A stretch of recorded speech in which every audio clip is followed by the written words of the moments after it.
This is Nourish You, the podcast where we question the traditional model of dieting and nutrition and focus on choice, fun, and health for the whole mind and body.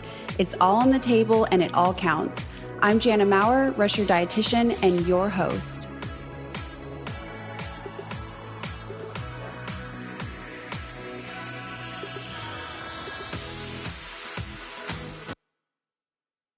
I am just so honored that you are willing to join in and have this conversation around a really, really big topic, emotional stress eating. So let's dive right in. But first, tell me a little bit about yourself.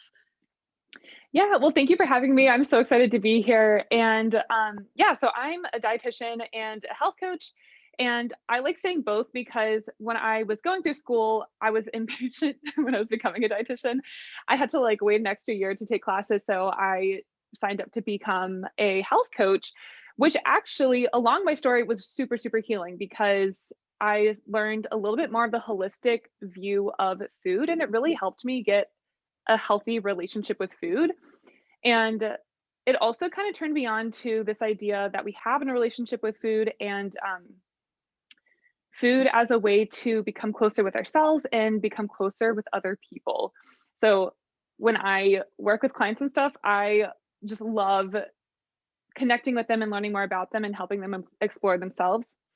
But the reason I became a dietitian is because I didn't even know it was a profession until I was in college, which kind of blows my mind because I think it's really popular now. But I actually had a really bad relationship with food. I had started diets in high school and it was in the part where I was like, "Oh, I see results. This is fun." And then in college, I started binging and I had no idea why. I felt incredible shame about it and I didn't tell anybody about it. And I was like, why on earth is this happening? And so I found myself, the late night searches on, Google asking, why do I have cravings, what to do about cravings. And a lot of what I found was more restriction, more control, all this stuff. And so I was like, well, I'm going to learn about nutrition and figure it out. So I originally made the decision a little bit more of a place of, not the healthiest relationship to food. And I love helping people. So I was like, well, I can help other people along the way. It's great. And luckily I did actually have to wait that year. So I became this health coach before I really started my nutrition classes. And it actually pointed me in the direction of intuitive eating and health at every size, which I'm so incredibly grateful for because that's how I started to heal my relationship to food and I stopped binging, which I am so passionate now about combining this idea of having a healthy relationship to food as well as teaching people about nutrition because I think a lot of people don't realize that it's a lot deeper than just eat this or don't eat this, because if we don't take, this holistic approach, we can find ourselves having problems like binging or restriction or coming from a place of unworthiness, which I think is pretty damaging if you don't know how to heal that, which I love that you do that because I see you spreading the same message. Yeah.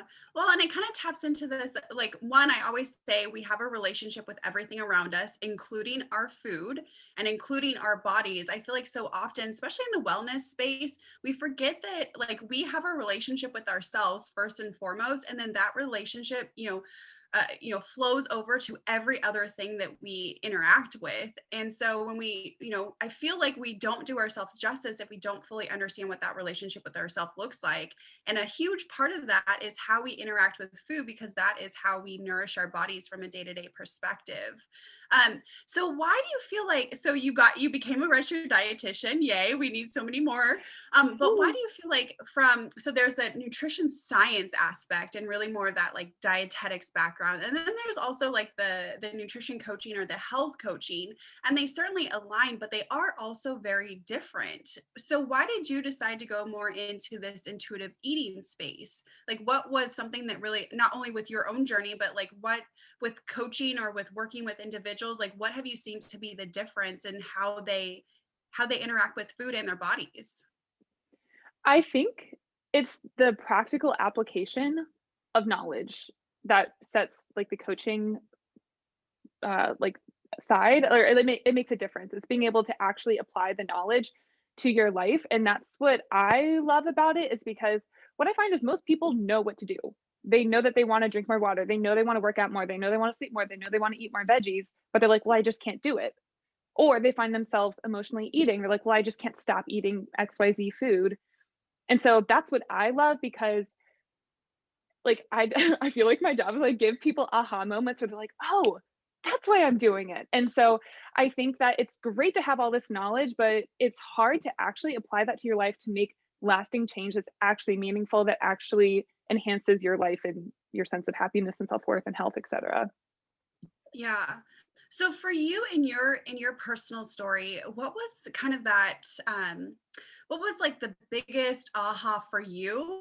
Or like what was the toughest lesson or maybe like one of the lessons that you're continuing to still like learn in this journey for yourself? I love this question, and I remember this very, very clearly when I was in college and I was going through, um, my healing journey. It was like all inside myself. I didn't really have much support, but I found someone who was really preaching health at every size. And she said that binging happens because of restriction. And I was like, no, that's not a thing. I'm overeating. I have to eat less. I was like, that's not a thing. And Right.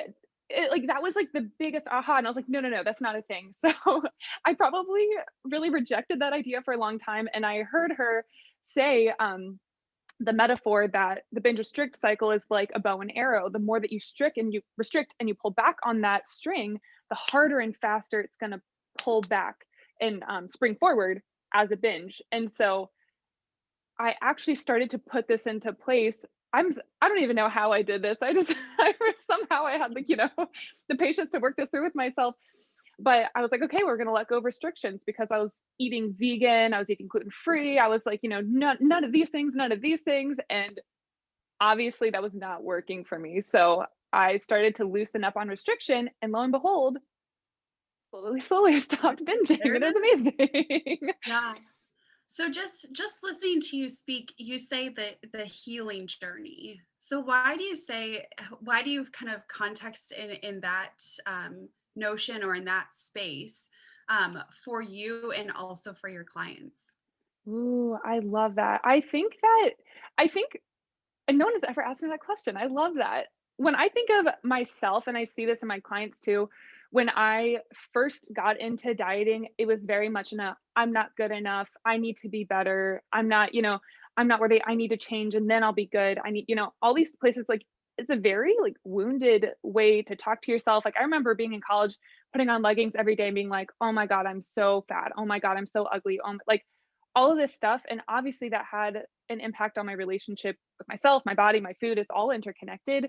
And so there's something beautiful that happens when you accept where you are and just decide to love yourself from that point. Instead of like rejecting it, Yeah. being like, I need to change. I can, all this stuff. You're just like banging your head against a wall. And that's Yeah. no way to Yeah. make change. And so I think to me, healing is very much saying, I feel in a very low place. I might be hurting. I might, have a bad relationship to food. I might be talking to myself in a terrible way, but I'm going to choose to love myself in this place. I'm going to decide that I'm worthy of love and care and self compassion.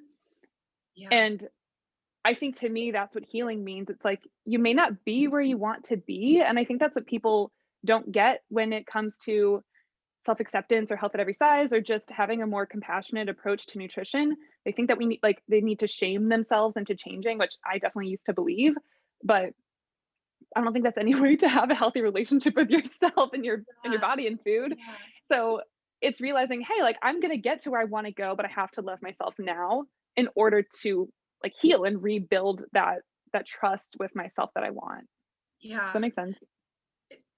It totally makes sense, and I love that, and so I call it, grace and grit. So we have to give ourselves Mm, grace in this process because it takes a lot of grit, and, so often, a lot of people will share that they feel like they can't give themselves that grace or that self-acceptance or that love because they don't love their body at that moment, and they feel like if they were to give themselves that grace or that credit, then it's just going to allow them to binge more or be more accepting of where they are, which they don't like where they are. So, what do you say to that person that's like, I just can't do that because that's going to make it worse for me? ooh, I love that question. I think we have this fear that it's gonna be worse because I think as humans, we have this idea that what's happening now is gonna continue on. But the thing with healing is that if we're in that state where we can't accept where we are, I don't think we're gonna find the actual root of the issue because we're gonna glance over it. We don't have the grit and the grace to say, "Okay, I am where I am. Why is this happening?" We're just gonna look for the directions that might take us where we wanna go. It's kinda like a I don't know, like a blind shoot or something like that. But without actually accepting where you are and looking at, "Hey, this is happening. I'm feeling this way. Why is this?" That's the only way that you're gonna be able to take a step forward that's actually gonna take you to the place you wanna go, you know? Yeah. Yeah. Why do you feel like this topic is such a hot topic?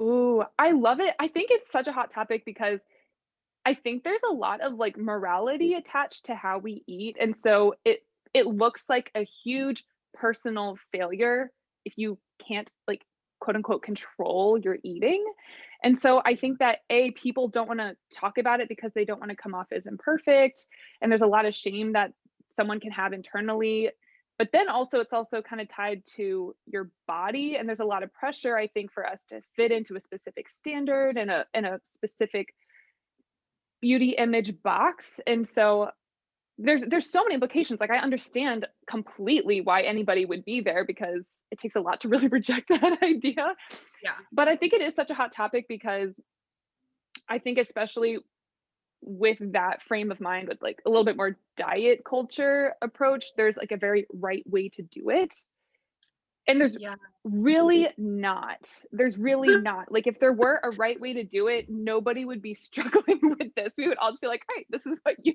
do." Like, you know what I mean? Like, that's why it's so hard when you don't accept yourself where you are and say, like, "Okay, this is where I." Okay, so why do you think that nutrition or kind of this way of thinking is such a hot topic and has, so much controversy around it?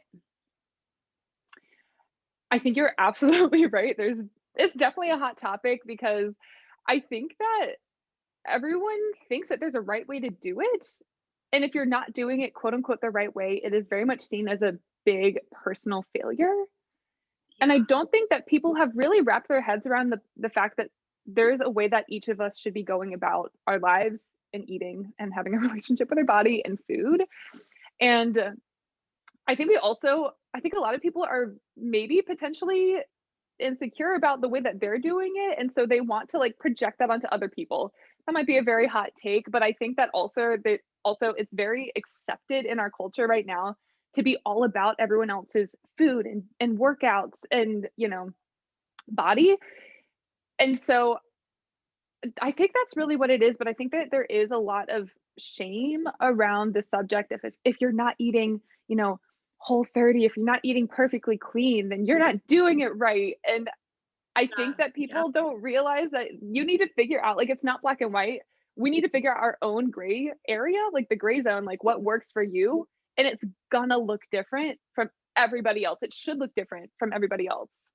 Yeah. I even think about this as us being dietitians. This was one of my biggest fears is not looking the part. And I don't know if I'm sure you have, but of just like, I will not tell people that I'm a dietitian at like, well, and it's been a little bit different since 2020, but before that, at like social, events where food is something that you're enjoying in the moment. And I always used to fear like, if I don't have the perfect plate, they're going to judge me if they know that I'm a dietitian. And so that was something that I even had to get over of like, maybe sometimes the answer and the way that you are caring for yourself is by having the cookie or by having the ice cream. Or maybe sometimes the answer is by having few extra vegetables. So it really, we so often we judge in that moment so quickly. And we forget that we're human and we forget like, hey, I don't know what you had, 2 days ago or for breakfast or, what you're going to have later. I don't know any of that stuff. I just know in this moment. So that's even something, with being in this profession that I still struggle with because there is, that judgment around, what you look like and how you eat as it signifies how you're caring for yourself. So yeah, I think that is That's a big one.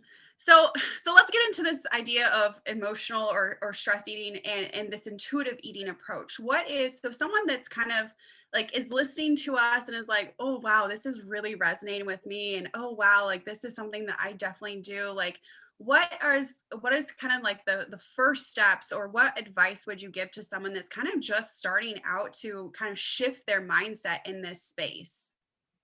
I love that question, and I think you're so right. I think that we like yeah, it's easy to feel like there's a right way to do it and being in the profession.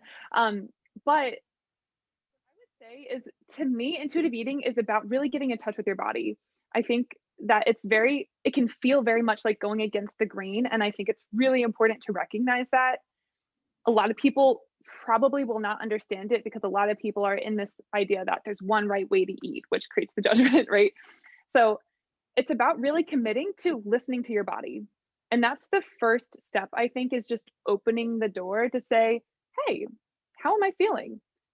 What does it feel like when I eat the way that I eat? How does it feel like when I, eat the cookie? How does it feel like when I eat the salad? What are my thoughts behind it? Mhm. So the first step is just opening up that door to say, I'm going to listen to what my body is telling me because a lot of that like at the base of intuitive eating, again, it's a skill set I like to think about anyway. And it's very much tuning into your body. There's a really cool term called interoceptive awareness, which is a very fancy word for being able to just detect how your body is feeling. The quote unquote gold standard is being able to perceive your heartbeat. So it takes some skill to be able to, because it's like combining like feel, but also not like, and kind of sound like sometimes, I don't know, I've been in a place where I can like hear my pulse, but like, Mhm. so it's very interesting. It's like, I've heard some people say it's like our sixth sense. It's being able to decipher what's going on in my body. So it's number one, being able to tune into that to say, oh, I'm hungry.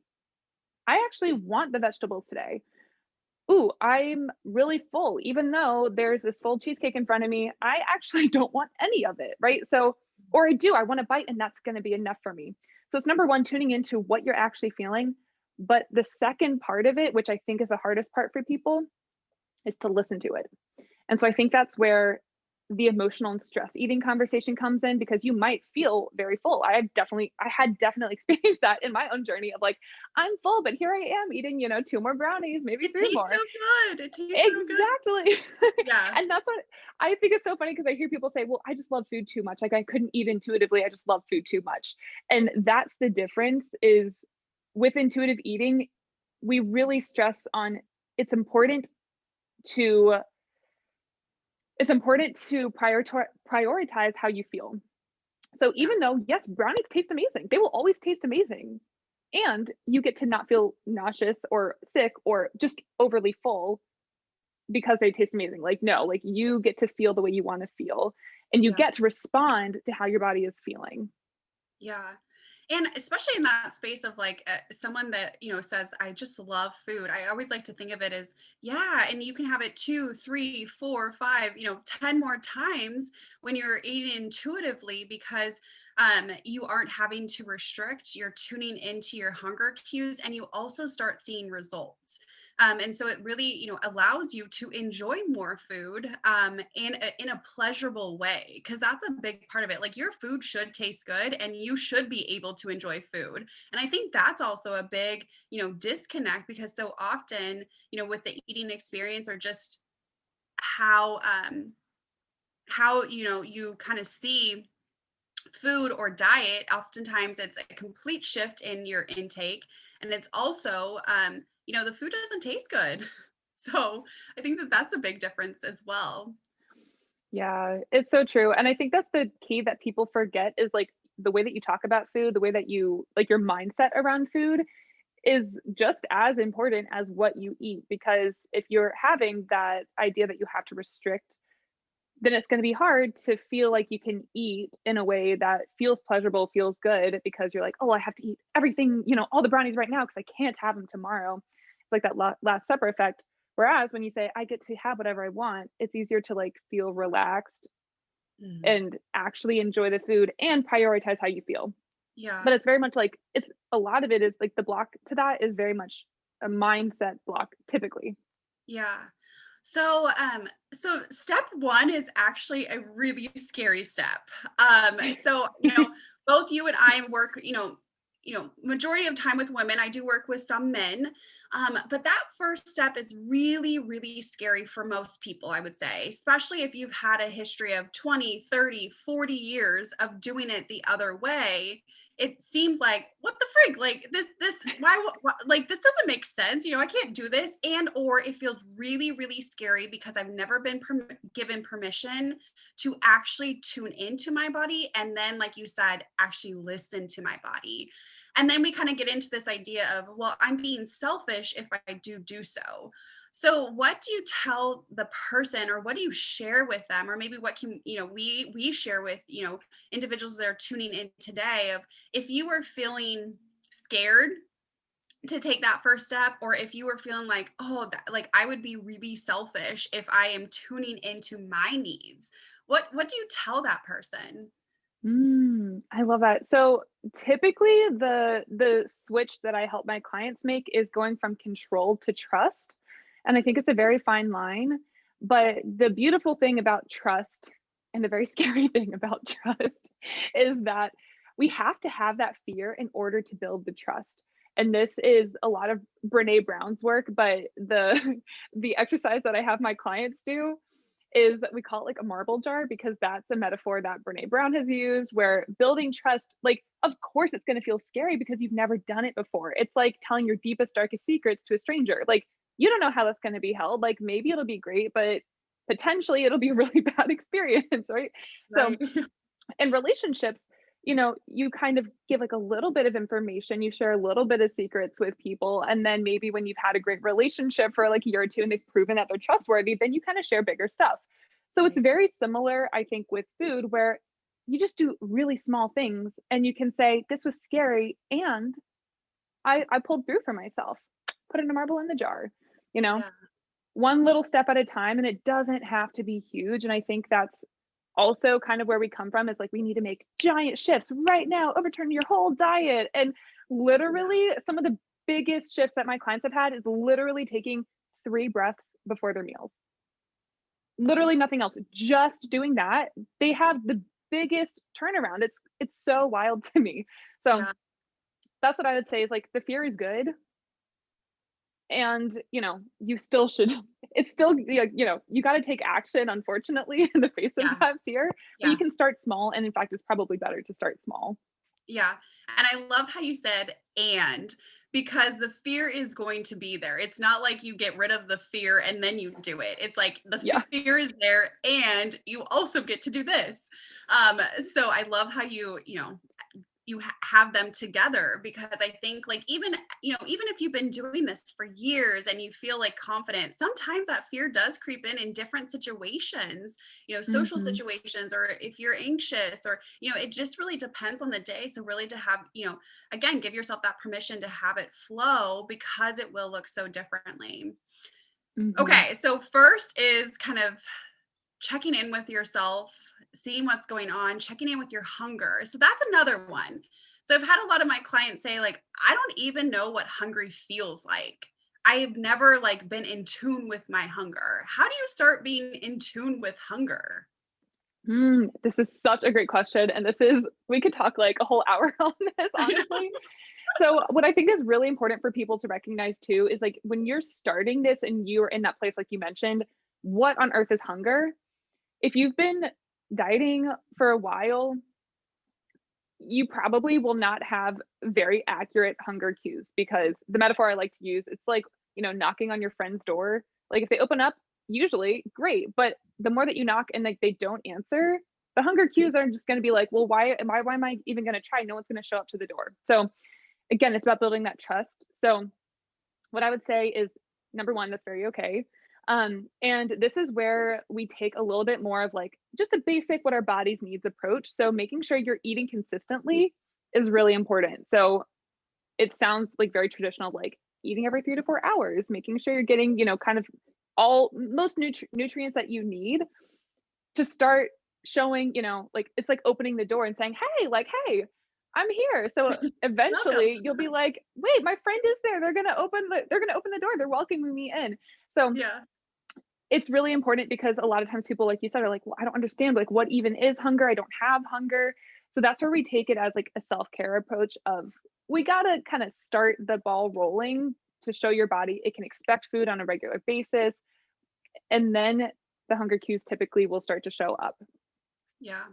I've had so many people, like especially those that really struggle with binge eating, particularly at nighttime. There's a Hmm. lot of different reasons why that could be happening. Oftentimes, especially if individuals are moms, oftentimes it's because they're not eating throughout the day, skipping a lot of meals, and then their hunger comes out at nighttime, rightfully so. Of like, feed me, I need to keep this Hmm. body going. And when we start really doing those small frequent meals, they'll note I feel more hungry. I'm scared. I don't want to feel more hungry because that's associated with gaining more weight or eating more food. And I always have to, say that's a really good thing. Like that is such a good thing because now we're tuning into we actually you felt your hunger and exactly what you said is now your body is starting to open its door and saying like, "Hey, this is working. Like keep going." Um, so it's really good to feel those signals, and I think sometimes that also that feeling. So what do we do with it? And I think that's where coaching can be so helpful to just have someone that says like, "That's good, keep Hmm. going." So it gives us like that direction. Yeah, I agree. So I always like that. Yeah, and it's so new, right? Because also like if we think about like that old way of dieting, I'm just gonna say the old way, but Yeah. still I like happening that. today, just Yeah. the diet industry. The traditional model with it is that you deprive yourself, which means that you're starving yourself. So most of the time we know starving and we know we know like gross stuffed. Like those are really the two extremes that we're familiar with when it comes to dieting. Hmm. And so when we kind of are moving gradually towards that like center line, that's different. So yeah, Hmm. it's all a process. So I love that application piece. And you said that coaching or that nutrition coaching aspect or that health coaching aspect really helps individuals with getting that application. So not just like the information, because there's so much information out there, but then actually being able to apply it to their own life. So what are some for those that are wanting to like they've heard this and they're really like, okay, this is for me. What would you say is that like application part of it? Like what so they're tuning in, they're asking their bodies questions. They are looking at how they're feeling throughout the day. They're more mindful, they're more like curious. Then what? Like what happens then? I like that. So the place I typically start and like with intuitive eating, it's based on a set of 10 principles. So the first is rejecting the diet mentality, which is kind of what we've been talking about. And two is honoring your hunger. So that's where I like to point people to start is to think about hunger as a scale because like you were saying, a lot of us think hunger is like a light switch. It's either on or off, like you're hungry or you're not. And when we start to, I like to think of it as a pendulum. So you're either, you're kind of swinging back between like really starving or like super gross, feeling full, maybe even sick, etc. We want to get towards that middle line. And so actually starting to take a note of like what level are you on the hunger scale from like 1 to 10. People teach it differently. I use one scale, but really tuning in to say, okay, when is it the most satisfying for me to eat? Where am I when I start to eat? Am I ravenous or am I just a little hungry? When I stop eating, am I like, wow, I can't move, gonna go sleep, or am I, oh, I could go walk around and finish, my day with some energy full. So really starting to think about it as a spectrum. And also because a lot of times when we put numbers to it, I've had clients, very rightly so, who've never really experienced their hunger or thought about it in this way. They're like, I don't know what number to put. Like, am I a 2? Am I a 7? Like, who's to say? I don't know. So Right. that's when I like to say, think about some qualitative terms instead of putting a quantitative number. So thinking about when does it feel most satisfying to start eating? When does it feel most satisfying to stop eating? So Mhm. when you're talking about, moms, for instance, who don't eat throughout the day and then they eat all of their, maybe energy needs at night, that doesn't feel very satisfying. Like, that feels pretty terrible to eat like 3 meals worth of food in one sitting. So what would it be like if we stretched it out over the day where when you got hungry, you ate and then you stopped eating at a smaller amount? That's pretty satisfying, right? And so that's what I would say is, bringing it down into super small is just at the beginning and end of your meals, asking yourself, like on a scale of 1 to 10, how hungry or full am I? Yeah.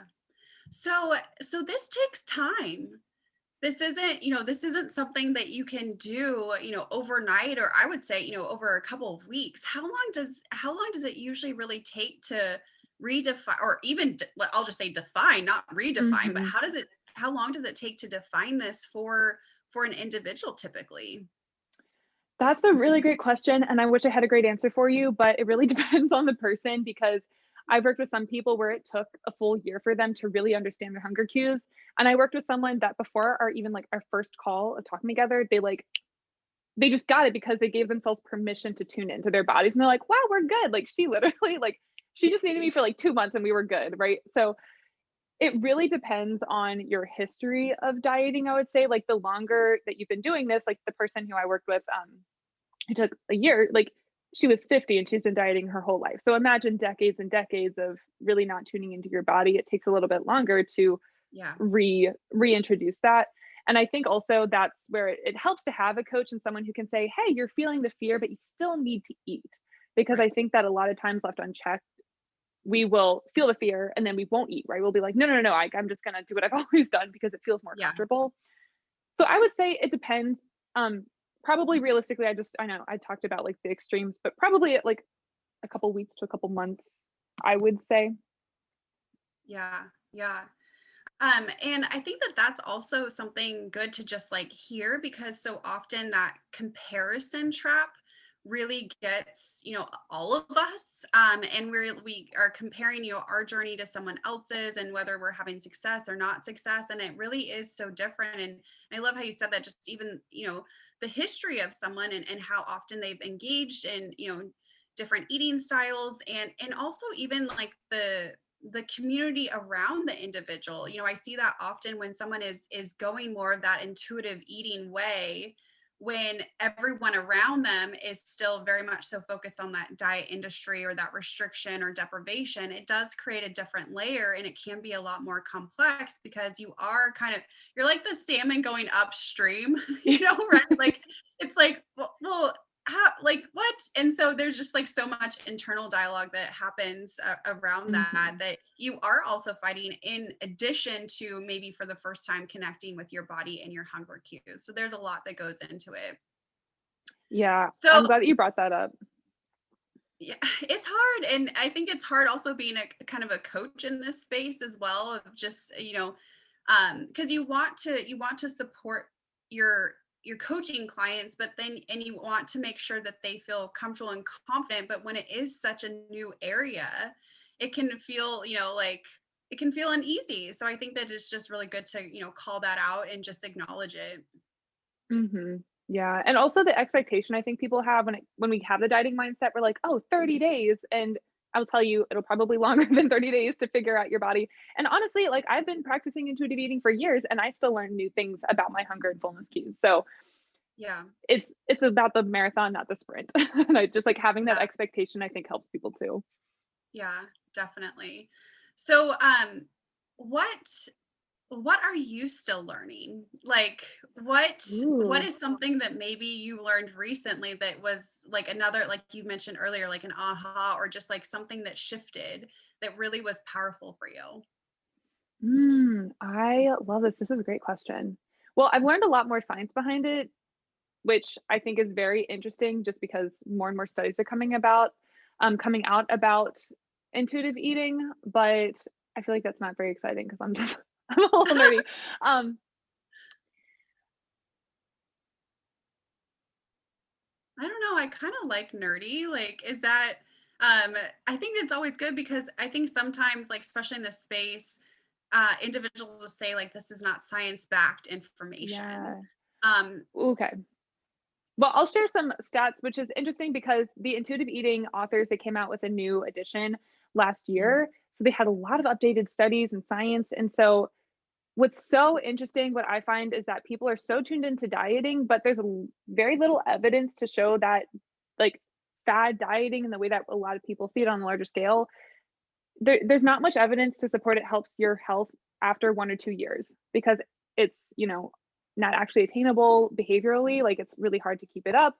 Um, that's pretty much it, and what's interesting is that intuitive eating shows better health markers, but also well, it shows better health markers after 2 years, basically. So, like, the 1 to 2 years, it's kind of around baseline, then after 2 years, it depends on the person, obviously, but there's so much long-term health benefits that are associated with it, like good cholesterol levels, um, but a lot of, like, mental wellness and resilience, which I think is so interesting because I think that's something that we haven't really prioritized in our society that much until 2020 and everyone is in isolation and lockdown and we're like, wow, Right. mental health is a thing.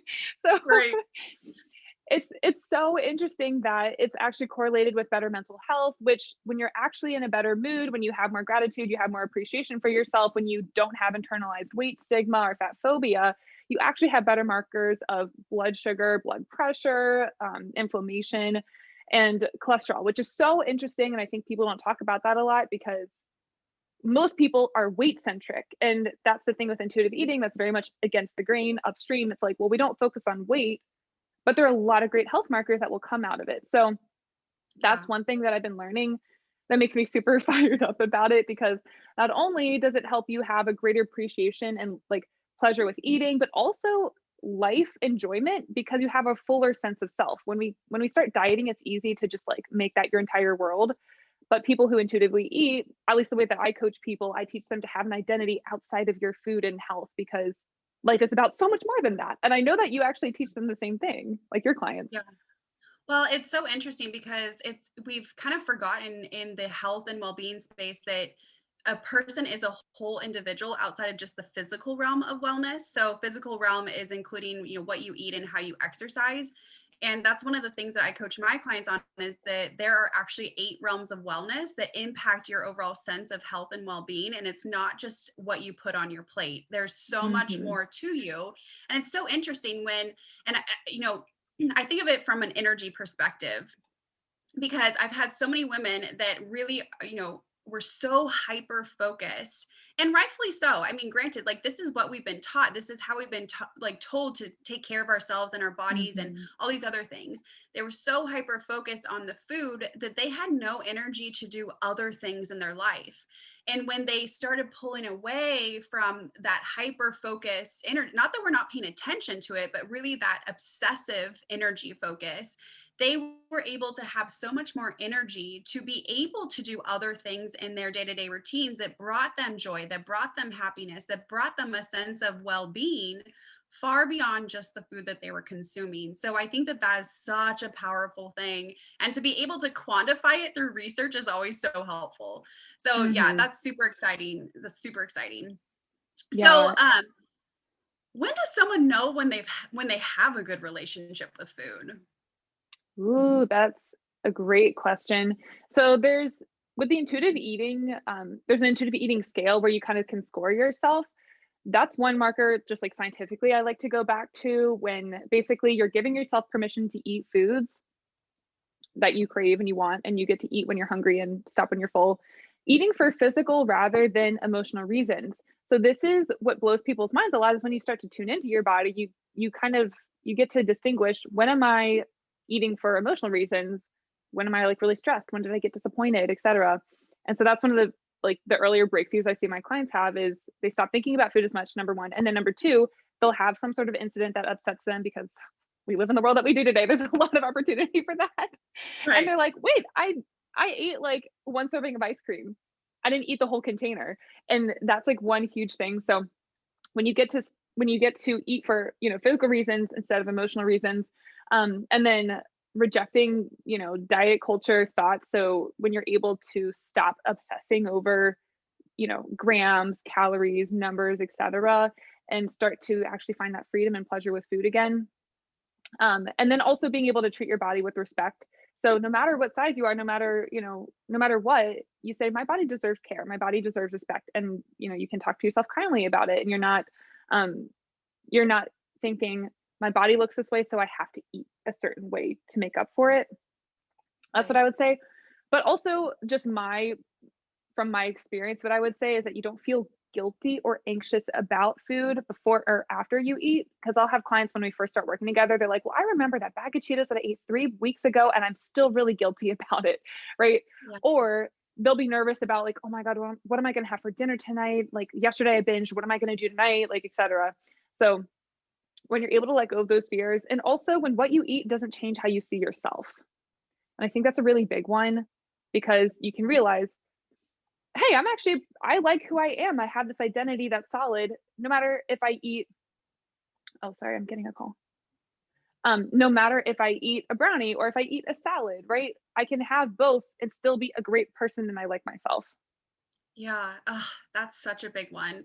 Because I also think that that kind of correlates and connects to this idea of being off track. So often Mm, I hear, individuals say like, oh, I'm going on vacation mode, or oh, I'm off track, like from the weekend. And I always like to say exactly what you said of that means that you were living life. Like, so we know that weekends happen every weekend, right? They happen every weekend. We know that, I hope that, you're able to take a vacation at least once a year. Like, that's a good thing. That's a really good thing. We know that these things are going to happen, and that does not mean that you're off track. That means that you're living life. Because I think the thought around that is when we are off track, then everything is off track, and that actually does more damage because we feel like, oh, I'm off track, so that F it or that screw it moment, I might as well just stay off track, right? And so yeah. like for it not to change your identity, I think is a huge, huge thing, because then we just keep flowing with life. We just keep going because we know that that is life. That is going to happen. And those are actually really good things to enjoy weekends or to enjoy vacations. So I think that's huge. So what do you wish more people knew in this space? Mm. What I wish more people knew in this space is that listening to your body is going to give you a greater sense of health. Like, I think people who hear anti diet think anti health. And I think that's so untrue. I think that when you start to tune into yourself and tune into your body, like what actually makes me feel healthy, what makes me feel happy from a place of worthiness, not I have to make up for something, not I have to become, good enough, I have to fit into XYZ and then I can live life. I wish people realized you get to fuel yourself, you get to feel healthy because you deserve to, not because you have to, not because you're not good enough if you don't do it. It's like you're already worthy, and you get to tune into your body and say, where do I want to go? And that's super exciting. It's really rewarding. Yeah, yeah, definitely. Okay, so final question, and I always like Mhm. to ask this question because I feel like it makes us human, and we are experts in this space in this field, but we're human as well. So I always like to kind of connect with individuals from that point. What are three things that you do to make your health win on a daily basis? Mm. So I always like to take the frame of mind of first understanding how I want to feel and doing the action that's going to make me feel that way. So, three ways I know I'm going to have a health win is if I can move my body in some way. It is very hard these days for me to like motivate myself, but I don't think that we need motivation to do it. I always am like, oh, I'm feeling bad, so I'm going to move my body, and giving myself permission to do it in a way that's not perfect. Like yesterday, I just danced for like 30 minutes and got out of breath. Like that's what I did, you know. Nice. Um, Doing that and making sure I'm eating a food that I love that's my favorite that makes me feel good. For me, I know what those are. Usually it's like a smoothie or something like that, or just having some way that I'm like, this is a go-to. I always have this on stock and I can do this. And it's just easy for me at this point. And doing something that's mindful, that usually it's journaling or meditating. I always do that, and I always know that like I'm gonna connect into myself and I find the answers that I need from that, which I know that sounds very like vague, but having like I have to make it a priority with myself to be centered and be aligned. Because when I'm there, it doesn't take the thought to be like, oh, I have to do this, this, and this, and this. I'm like, oh, I'm aligned. This is how I want to feel. I'm going to do this. It's very easy. Yeah, yeah.